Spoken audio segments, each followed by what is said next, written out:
ಸನ್ಮಾನ್ಯ ಅಧ್ಯಕ್ಷರೇ, ಒಂದಂತರೂ ಸತ್ಯ, ಕರ್ನಾಟಕದಲ್ಲಿ ಈ ಬಾಂಗ್ಲಾದೇಶಿಗಳು ಇವತ್ತು ಇದ್ದಾರೆ ಅನ್ನುವಂಥದ್ದನ್ನು ರಾಜ್ಯ ಸರ್ಕಾರ ಇವತ್ತು ಒಪ್ಪಿಕೊಂಡಿದೆ. ಇವತ್ತು ಸುಮಾರು 10 ಜಿಲ್ಲೆಯಲ್ಲಿ ಅವರು ಸುಮಾರು 370 ಜನ ಅಕ್ರಮವಾಗಿ ಬಾಂಗ್ಲಾದೇಶಿಯವರು ನಮ್ಮ ದೇಶದಲ್ಲಿದ್ದಾರೆ ಅನ್ನುವಂಥ ಮಾಹಿತಿಯನ್ನು ಸರ್ಕಾರ ಕೊಟ್ಟಿದೆ. ಆದರೆ ಭಾಳ ಆಘಾತಕಾರಿ ಮತ್ತು ಭಾಳ ಭಯಾನಕ ಪರಿಸ್ಥಿತಿ ಬೆಂಗಳೂರು ಮಹಾನಗರದಲ್ಲಿ ಸುಮಾರು ಒಂದು ಅಂದಾಜಿನ ಪ್ರಕಾರ ಸುಮಾರು 25 ಲಕ್ಷಕ್ಕಿಂತ ಹೆಚ್ಚು ಅಕ್ರಮ ಬಾಂಗ್ಲಾದೇಶರು ರೋಹಿಂಗ್ಯಾಗಳು ಇಲ್ಲಿ ಮತ್ತು ಅನೇಕ ಜಿಲ್ಲೆಗಳಲ್ಲಿ, ಅದರಲ್ಲಿ ವಿಶೇಷವಾಗಿ ಕಾಫಿ ತೋಟಗಳಲ್ಲಿ, ಮಾಲ್ಗಳಲ್ಲಿ, ಶಾಪಿಂಗ್ ಮಾಲ್ನಲ್ಲಿ, ಸೆಕ್ಯೂರಿಟಿಯಲ್ಲಿ ಮತ್ತು ಇನ್ನಿತರ ಅನೇಕ ಕಡೆ ಇವತ್ತು ಬಾಂಗ್ಲಾದೇಶಿಯರು ITBTಯಲ್ಲಿ ಈ ರೀತಿ ಅನೇಕ ಕಡೆ ನಕಲಿ ಆಧಾರ್ ಕಾರ್ಡ್ಗಳನ್ನು, ನಕಲಿ ರೇಷನ್ ಕಾರ್ಡ್ಗಳನ್ನು ಮಾಡಿ ಇವತ್ತು ರಾಜ್ಯದಲ್ಲಿ ಈ ಒಂದು ದೊಡ್ಡ ಜಾಲ ಇವತ್ತು ನಮ್ಮ ರಾಜ್ಯದಲ್ಲಿ ಒಂದು ಭಯಾನಕ ಪರಿಸ್ಥಿತಿ ನಿರ್ಮಾಣ ಆಗಿದೆ.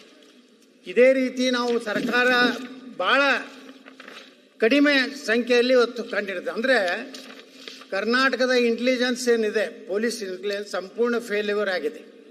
ಯಾಕಂದರೆ ಇಷ್ಟು 25 ಲಕ್ಷಗಟ್ಟಲೆ ಜನ ಇದ್ದಾರೆ ಅಂದಮೇಲೆ ಇವತ್ತು ಬೆಂಗಳೂರಿನಂಥ ಊರಿನಲ್ಲಿ ದರೋಡೆ ಆಗ್ತಾಯಿದೆ. ಆ ದರೋಡೆಗಳಲ್ಲಿ ಸುಮಾರು 600 ಮೀಟ್ರು ನೆಲ ಅಡ್ಡಿ ಬಂಗಾರ ಕಳು ಮಾಡಿದಂಥ ಅನೇಕ ಪ್ರಕರಣಗಳು 2024ರಲ್ಲಿ ಸನ್ಮಾನ್ಯ ಅಧ್ಯಕ್ಷರೇ ಬೆಂಗಳೂರಿನಲ್ಲೇ ಸಹ ಇವತ್ತು ಇವತ್ತು ದರೋಡೆ. ಅದೇ ರೀತಿ ಎಲ್ಲ ಜಿಲ್ಲೆಗಳಲ್ಲಿ ಕಾಟೇದಾರ್ ಅನ್ನುವಂಥ ಏಜೆಂಟ್ರು ಬಾಂಗ್ಲಾದಿಂದ ಒಳಗೆ ಬರಲಿಕ್ಕೆ ಏನೇನು ವ್ಯವಸ್ಥೆ ಮಾಡಬೇಕು, ಈಗ ತಾವು ಅವ್ರ ನಕಲಿ ಆಧಾರ್ ಕಾರ್ಡು, ಪ್ಯಾನ್ ಕಾರ್ಡು ಮತ್ತು ರೇಷನ್ ಕಾರ್ಡ್ಗಳನ್ನು, ವೋಟರ್ ID ಸುಮಾರು 20-25 ಸಾವಿರ ರೂಪಾಯಿ ಹಣ ತಗೊಂಡು ಇಲ್ಲಿ ಕೊಡೋದ್ರಿಂದ ಇಡೀ ಕರ್ನಾಟಕದ ವಾತಾವರಣ ಪಶ್ಚಿಮ ಬಂಗಾಳದಂತೆ ಇಲ್ಲಿಯೂ ಸಹ ಒಂದಿಲ್ಲ ಒಂದು ದಿವಸ ಯಾವ ರೀತಿ ಪಶ್ಚಿಮ ಬಂಗಾಳದಲ್ಲಿ ಇವತ್ತೊಂದು ಭಯಾನಕ ಸ್ಥಿತಿ, ಹಿಂದೂಗಳ ರಕ್ಷಣೆ ಇಲ್ಲಾರ್ದಂಗಾಗಿದೆ, ಅದೇ ಪರಿಸ್ಥಿತಿ ಇವತ್ತು ಕರ್ನಾಟಕದಲ್ಲಿ ಆಗ್ತಾ ಇರೋದ್ರ ಕಾರಣ ನಾನು ಸರ್ಕಾರಕ್ಕೆ ಆಗ್ರಹ ಮಾಡ್ತೀನಿ, ಈ ಎಲ್ಲ ಯಾರ್ಯಾರು ನುಸುಳುಕೋರದಾರೆ, ಯಾರು ಬಾಂಗ್ಲಾದೇಶಿಯರಿದ್ದಾರೆ, ಯಾವ ಕಾಫಿ ಎಸ್ಟೇಟ್ನ ಆಯಾ ಜಿಲ್ಲೆಯಲ್ಲಿ ಆಯಾ ಅಧಿಕಾರಿಗಳನ್ನು ಒಂದು ವಿಶೇಷ ತಂಡ ಮಾಡಿ, ಅದಕ್ಕೆ ಆದಂಥ ತಂಡ ಮಾಡಿ ಇವರು ಎಲ್ಲರನ್ನೂ ಈ ದೇಶದಿಂದ ಹೊರಗೆ ದಬ್ಬುವಂಥ ಕೆಲಸ ರಾಜ್ಯ ಸರ್ಕಾರ ಮಾಡಬೇಕು. ಅದ್ರ ಜೊತೆಗೆ ಇವತ್ತು ಹಿಂದೂ ಕಾರ್ಯಕರ್ತರು ಎಲ್ಲೆಲ್ಲಿ ಇಂಥ ಅಕ್ರಮವಾಗಿ ದೇಶದಲ್ಲಿರುವಂಥ ನುಸುಳುಕೋರನ್ನ ಕಂಡುಹಿಡ್ಲಿಕ್ಕೆ ಹೋದರೆ ಅವ್ರ ಮೇಲೇ ಕೇಸ್ ಹಾಕಿ ಅವ್ರಿಗೆ ಚಿತ್ರಹಿಂಸೆ ಕೊಟ್ಟು ಇವತ್ತು ಅವರು ಏನು ಆತ್ಮಹತ್ಯೆ ಮಾಡ್ಕೊಂಥ ಪರಿಸ್ಥಿತಿ ನಿರ್ಮಾಣ ಆಗ್ತದೆ.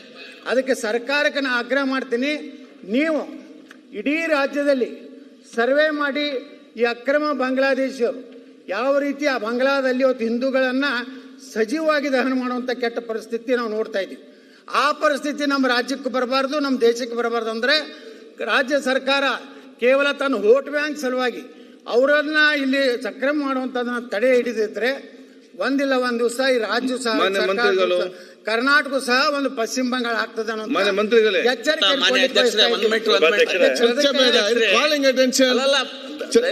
ಒಂದ್ ನಿಮಿಷ ಕೊಟ್ಟಿರ್ತಾರ,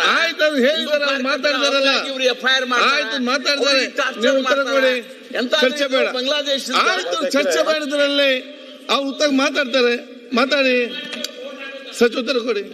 ಆಯ್ತು, ಯಾಕೆ ಮತ್ತೆ ಅದನ್ನ ಮಾತಾಡ್ತೀರಿ? ಬೇರೆ ನೀವು ಬೇರೆ ಮತ್ತೆ ಮಾತಾಡೋಕೆ ಮಾತಾಡಿ, ನಾಳೆ ಮಾತಾಡೋಕೆ ಮಾತಾಡಿ, ರಾಜ್ಯಪಾಲ ಭಾಷಣ ಮಾತಾಡಿ. ನೀವು ಹಿಂದೂ ಕಾರ್ಯಕರ್ತರ ಆಯ್ತು, ರಾಜ್ಯಪಾಲ ಭಾಷಣ ಏನ್ ಬೇಕಾದ್ರೂ ಮಾತಾಡಿ. ಈಗ ಇದು ಕಾಲಿಂಗ್ ಅಟೆನ್ಷನ್ ಉತ್ತರ ಕೊಡ್ತಾರೆ ಇಲ್ಲಿ. ಇಲ್ಲ ಅಧ್ಯಕ್ಷರೇ, ಉತ್ತರ ಕೊಡಿ. ಅಷ್ಟೇ ಅಲ್ಲ, ಉತ್ತರ ಕೊಡಿ ಅಲ್ಲಿ. ಆಯ್ತಪ್ಪ, ಈಗ ನೀವು ಮತ್ತೆ ಅವ್ರು ಕೇಳಿದ್ದಾರೆ, ನೀವೇನ್ ಮಾಡ್ತೀರಿ? ಅವರಲ್ಲಿ ಪ್ರಶ್ನೆ ಕೇಳಿದ್ದು, ನೀವು ಮಾತಾಡಿ. ಸಭಾಧ್ಯಕ್ಷ ಆಯ್ತು. ಮಾನ್ಯ ಯತ್ನಾಳ್ ಅವರು ಬೆಂಗಳೂರು ನಗರದಲ್ಲಿ ಇರ್ತಕ್ಕಂಥದ್ದು 1,40,00,000 ಜನ ಸಭಾಧ್ಯಕ್ಷರೇ, 25 ಲಕ್ಷ ಜನ ಬಾಂಗ್ಲಾದೇಶರಿದ್ದಾರೆ ಅಂತ ಅವ್ರು ಹೇಳ್ತಾ ಇದ್ದಾರೆ. ಕರ್ನಾಟಕದಲ್ಲಿ ನಾರ್ತ್ ಈಸ್ಟ್ನವ್ರು ಇದ್ದಾರೆ, ಅವ್ರು ಯಾರು ಬಾಂಗ್ಲಾದವರಲ್ಲ. ಮಿಜೋರಾಮು ಇದೆಲ್ಲ 5-6 ಸ್ಟೇಟ್ಸ್, ಸಣ್ಣ ಸ್ಟೇಟ್ಸ್ ಬೇಕಾದಷ್ಟು ಜನ ಇದ್ದಾರೆ. ಅದೇ ರೀತಿ ವೆಸ್ಟ್ ಬೆಂಗಾಲ್ ಅವರು 8-10 ಲಕ್ಷ ಜನ ಇದ್ದಾರೆ. ಅದೇ ರೀತಿ ಬಿಹಾರ್ನವರು ಒಂದು 7-8 ಲಕ್ಷ ಜನ ಇದ್ದಾರೆ. ಓಕೆ. ರಾಜಸ್ಥಾನವರು ಬಹಳ ವರ್ಷದಿಂದ 40-50 ವರ್ಷದಿಂದ ಇದ್ದಾರೆ, ಲಕ್ಷಗಟ್ಟಲೆ ಜನ ಇದ್ದಾರೆ. ತೆಲಂಗಾಣದವರು, ಆಂಧ್ರ ಪ್ರದೇಶವರು, ಕೇರಳದವರು, ತಮಿಳುನಾಡಿನವರು, ಇವರೆಲ್ಲ ಲಕ್ಷಗಟ್ಟಲೆ ಜನ, ಬೇಕಾದಷ್ಟು ಜನ ಇದ್ದಾರೆ ಬೇರೆ ಬೇರೆ ರಾಜ್ಯದಿಂದ ಬಂದಿರ್ತಕ್ಕಂಥವ್ರು. ಮತ್ತೆ ನಾನು ಹಿಂದೆ ಗೃಹ ಮಂತ್ರಿ ಕೂಡ ಆಗಿದ್ದೆ ಸಭಾಧ್ಯಕ್ಷರೇ. ಆಗ ಇದೇ ರೀತಿ ಕಂಪ್ಲೇಂಟ್ ಮಾಡಿದಾಗ ಆ ಕೆಲವು ತೋಟಗಳಲ್ಲೆಲ್ಲ ಇದೆ ಅಂತ ಹೇಳಿದ್ರು. ಅವಾಗ ಚಿಕ್ಕಮಗಳೂರು, ಕೊಡಗು ಅವೆಲ್ಲ ನಾವು ಕಂಪ್ಲೀಟ್ ಆಗಿ ಅವೆಲ್ಲ ಒಂದು ಸ್ಪೆಷಲ್ ಸ್ಕ್ವಾಡ್ ಎಲ್ಲ ಮಾಡಿದ್ವಿ. ಈಗಲೂ ಕೂಡ ಬೇಕಾದ್ರೆ ಇನ್ನೊಂದು ಸ್ಕ್ವಾಡ್ ಮಾಡಿ ಎಲ್ಲೆಲ್ಲಿ ಅಕ್ರಮ ವಲಸಿಗರಿದ್ದಾರೆ ಅವನ್ನೆಲ್ಲ ತೆಗೆದು ಹೊರಗೆ ಹಾಕುವಂತ ಕೆಲಸ ಮಾಡುತ್ತೆ ಸಭಾಧ್ಯಕ್ಷರೇ. ಮತ್ತೆ ಈ ಬಾಂಗ್ಲಾದವರು ಎಲ್ಲಿಂದ ಬರ್ತಾರೆ ಸಭಾಧ್ಯಕ್ಷರೇ? ನಮ್ಮ ರಾಜ್ಯದ ಪಕ್ಕದಲ್ಲಂತೂ ಇಲ್ಲ. ನಮ್ಮ ರಾಜ್ಯದ ಪಕ್ಕದಲ್ಲಿರೋ ಯಾವುದು ತಮಿಳುನಾಡು, ಕೇರಳ, ಆಂಧ್ರ ಪ್ರದೇಶ, ಗೋವಾ, 5-6 ರಾಜ್ಯಗಳಿದೆ. ಇವರೆಲ್ಲ ಎಲ್ಲಿಂದ ಬರ್ತಾರೆ? ಬಾಂಗ್ಲಾ ಎಲ್ಲಿರೋದೆಲ್ಲಿ? ಬಾಂಗ್ಲಾ ಪಕ್ಕದ ರಾಜ್ಯಗಳು ಯಾವುದಿದೆ? ಬಿಹಾರ್ ಇದೆ, ವೆಸ್ಟ್ ಬೆಂಗಾಲ್ ಇದೆ, ಇನ್ನು ಬೇರೆ ಬೇರೆ ರಾಜ್ಯಗಳಿದೆ, ಮಧ್ಯದಲ್ಲಿ ಬೇಕಾದಷ್ಟು ರಾಜ್ಯಗಳಿದೆ. ಕೇಂದ್ರ ಸರ್ಕಾರ ಅವ್ರನ್ನ ತಡೆಗಟ್ಟಬೇಕು. ಕೇಂದ್ರ ಸರ್ಕಾರ ತಡೆಗಟ್ಟಬೇಕು ಅವ್ರನ್ನ ಯಾಕೆ ಬಿಟ್ರು ಬಾಂಗ್ಲಾದಿಂದ ನಮ್ಮ ರಾಜ್ಯಕ್ಕೆ? ಈಗ ನಾವಂತೂ ನಮ್ಮ ಸರ್ಕಾರ ಬೇಕಾದ್ರೆ ಒಂದು ಸೆಪರೇಟ್ ಒಂದು ಸ್ಕ್ವಾಡ್ ಮಾಡಿ ಹುಡುಕಿ ಬೇಕಾದ್ರೆ ಅಲ್ಲಿರೋರ್ನೆಲ್ಲ ಆಚೆ ಕಳಿಸುವಂತ ಕೆಲಸ ಮಾಡ್ತೀವಿ ಸಭಾಧ್ಯಕ್ಷ. ಅಧ್ಯಕ್ಷರೇ ಒಂದ್ ನಿಮಿಷ ಕೊಡಿ ನೋಡಿ. ಈಗ ಸಿದ್ದು ಸವದಿ ಅವರೇ ಯತ್ನಲ್ಲಿದ್ದಾರೆ. ಯಾರು ಹಿಂದೂ ಕಾರ್ಯಕರ್ತರ ಮೇಲೆ ಈ ವಿಚಾರದಲ್ಲಿ ಯಾವ FIR ಆಗಿಲ್ಲ.